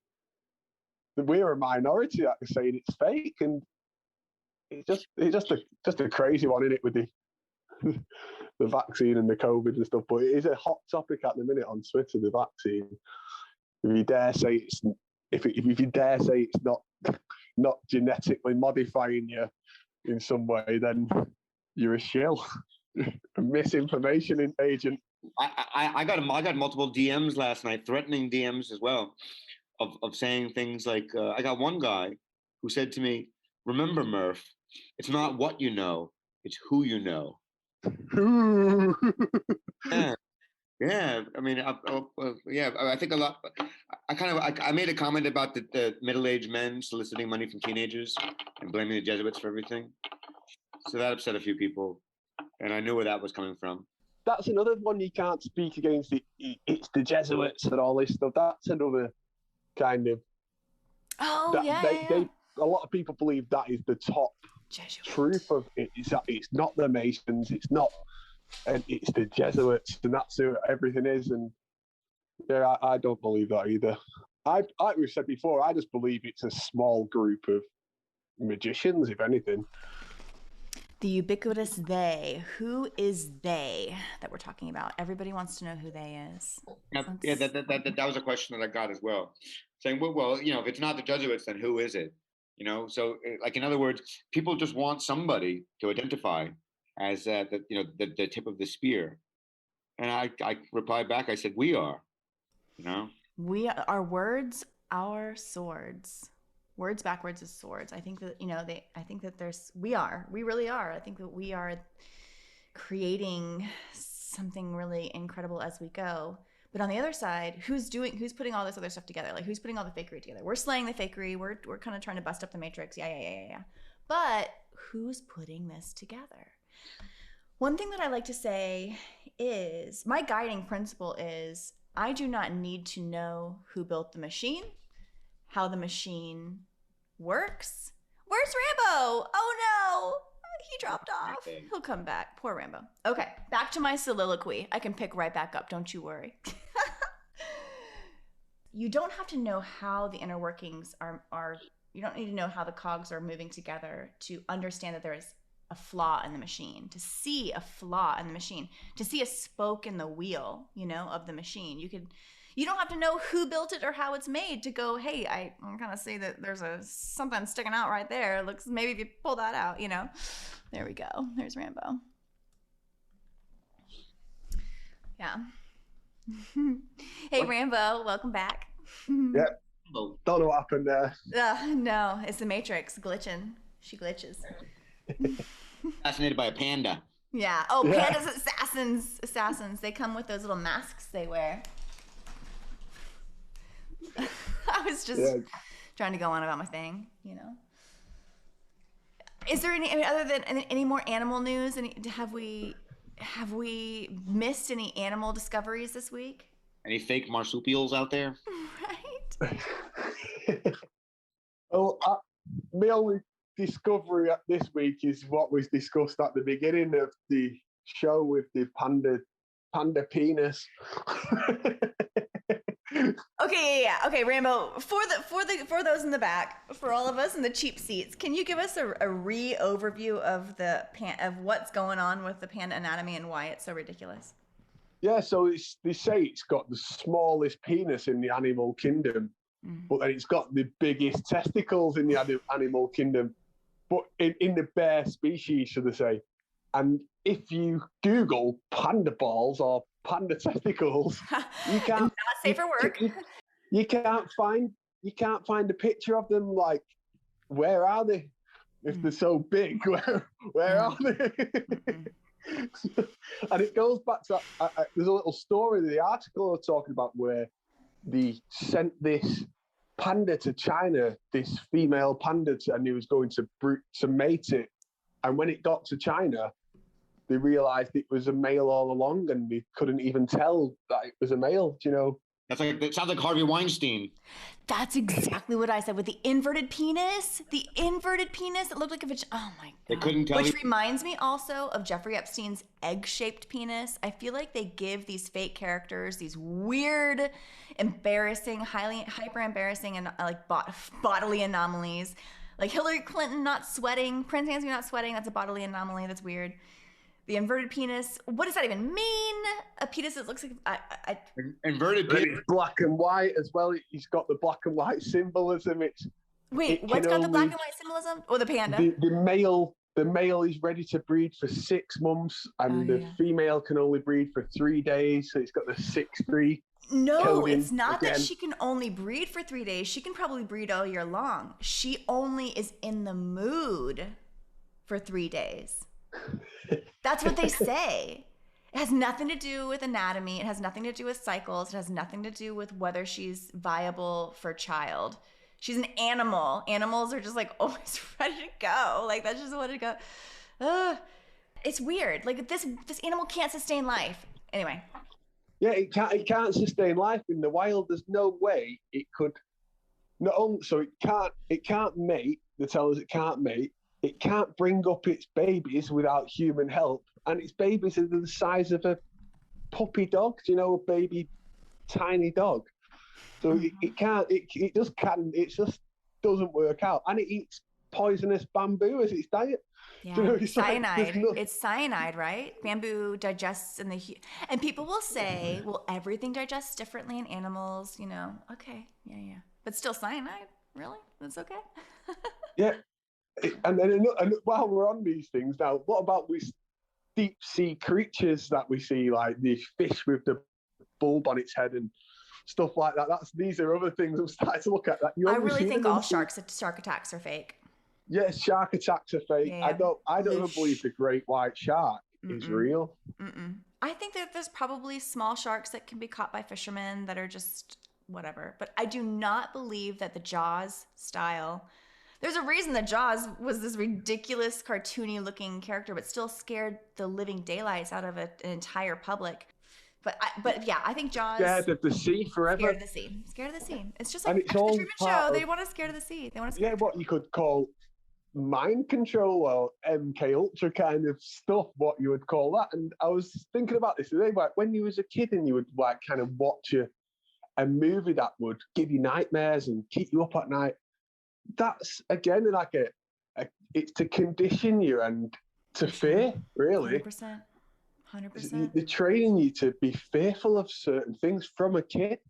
You know. Yeah. Even like the Goosebumps TV program and stuff like that. Yeah. And Are You Afraid of the Dark? Are You Afraid of the Dark? I love that. Some of them images stay in your mind. Very scary. I had many nightmares after Are You Afraid of the Dark? Oh, for sure. Yeah, same. Ooh, scary. There was actually an episode about adrenochrome, pretty much, where there was a restaurateur. I've seen you post about that. Yeah, I'll have to look for so that good. one. And it was like the restaurateur, and there's like this soup that's very expensive, and everyone's going in, they're just loving the soup, and the secret ingredient, come to find out, is extracted fear, you know, and that's what the secret ingredient, that's why everyone loves it. I mean, that was back in the 90s, y'all. That was a long time ago. My. And when you're looking back on it now, you can kind of see with these eyes what it was. With real eyes. Yeah, it was all like to have you fearful, you know, desensitizing you to scary images or whatever, you know. Oh, for sure. Lifelong programming. I like to call it the cradle to grave conditioning program. Starts the moment we're born. We get slapped on the ass the moment we're born. Yeah, I've seen someone say, well, I've seen people murdered. You're calling stuff fake, and I've seen people murdered in my life. I've seen brutal murders and stuff like that. Oh, yeah, family trauma's real. Yeah. That has come from movies still. It's not just someone got up off and thought, I'm going to do this. They've seen it, or it's been passed down to them. You know, or influenced. Yeah, it's mimicry, it's puppetry. How to pull the puppet strings is to show us. And just like they say, history, we're doomed to repeat history or whatever. The quote is, if we don't learn history, we're doomed to repeat it. Something along those lines. But the opposite is true. History just always repeats. And the more they teach us it, the more it repeats. Like it's a self-fulfilling prophecy. They show us history is one way, and then they can, like we talked about this, you know, even the marches, the civil rights marching. I feel like sometimes, like, yeah, all these conversations are really important, but the way that they present it is completely misaligned. Is a complete misinterpretation of what is actually felt and known and experienced by humanity, and like what we actually want to be operating as a human. Sometimes they just tell us that we're horrible people and show us examples of horrible people, and I kind of question the whole KKK, to be honest. Yeah, same. Just copycats from the TV, and that is all it is. That is everything. Yeah, they show us these things, we mimic it, and then because we're mimicking it, we think the other thing's real. They teach like you all funhouse this in mirror school for reality. Ugh. And then we get it taught in school. Absolutely. There are pictures of KKK Klansmen in every history textbook for every child learns that, just along with Holocaust stuff. It's disturbing. And it's probably all fake. Yeah, I'll go with it's all fake, definitely. Yeah. I'll take what's fake for 500, Alex. Yeah. What is everything? What's really interesting, Everything. it's been a huge shift though. Just in a year, maybe I think, and maybe it's me, but just a year ago, you couldn't say even question, you couldn't even say the word Holocaust without having a big problem. Without holocausing an issue. Oh God, I just can't. You couldn't even joke like you I couldn't even can't. like a joke like you just did Mm. about it without seeming kind of like insensitive. But Let now let me be frank. Now it's just the Holocaust. I did not see that coming, and frankly, I did not see that guy. Okay. I gotta compose myself. You know, but okay, so you're right. To your point, I think you're onto something really important. This is a how do you approach these locked doors? You got to disarm the guards. The only way to do that is to jester, to be the jester in the court. And we're kind of finding a way to be truthful and like but we're also finding a way to have a levity with it. And what is like, we can talk about the Holocaust because we have found a levity. It's almost like a bumblebee flying. Like, how is that? It's improbable. It's impossible that a bumblebee flies, but they do it with this levity, this like vibration, this positive vibration. You know, they levitate. Yeah. Yep. And we'll see hopefully this week. Y'all, don't leave me on that. Someone give me something. Well, you know what, Rambo? I think to your point, we're probably right. I think we probably flew around every issue we possibly could. Yeah, we buzzed up every issue. Covered quite a lot of topics here, and I gotta fill you in on some flu stuff, Murph. Some flu puns. I gotta stop with these puns. Yeah, put some flu puns in here before we go. I gotta do a summary on the templates that we talked about, and I gotta do some flu puns, and yeah, we'll be good to go. This was another. Really enjoyed this one, yeah. And next week is the last of the series. I know. Okay, yeah. So Realize Radio, season 1 is 8-part series. We're gonna wrap next week. That'll be our last of this little iteration. We're gonna take a break. We'll get some feedback from everyone. We'll take some time to get some feedback, and I think we might even bring on some new voices and stuff and mix it up a little bit. And I don't know if the episodes are too long or too short or what we got going on, but yeah, there's a lot we learned. You know what I noticed? I noticed that when we leave for our intermission, we come back. Our second half is always much more relaxed, and it has a different vibe. Oh, imagine that. Notice that? It's like yeah, I've noticed that. Smokes a joint, comes back, and it's more relaxed. Good weed, yeah. I don't know what y'all talking about. I have no idea. Right. Good vibes on Fridays. Always good vibes on here. Yeah. Thanks, y'all. Yep. Have a great night. Thank you. Really? We're good. Oh, I missed half of it, Eddie. It's all an illusion. It's 5:33 on my watch. 5:33. You guys can't see. Oh yeah, you're right. Look at that. Really enjoyed this one, yeah. This was good. Thanks for letting me kind of ramble on. Thanks, guys. And it was, again, I look forward to Fridays every week. Friday is such a shining spot on my radar, and you guys are a big part of that. Thank you. Take care, yeah, take care. Take care. We'll speak soon. Have a great night. Bye, you too. Bye.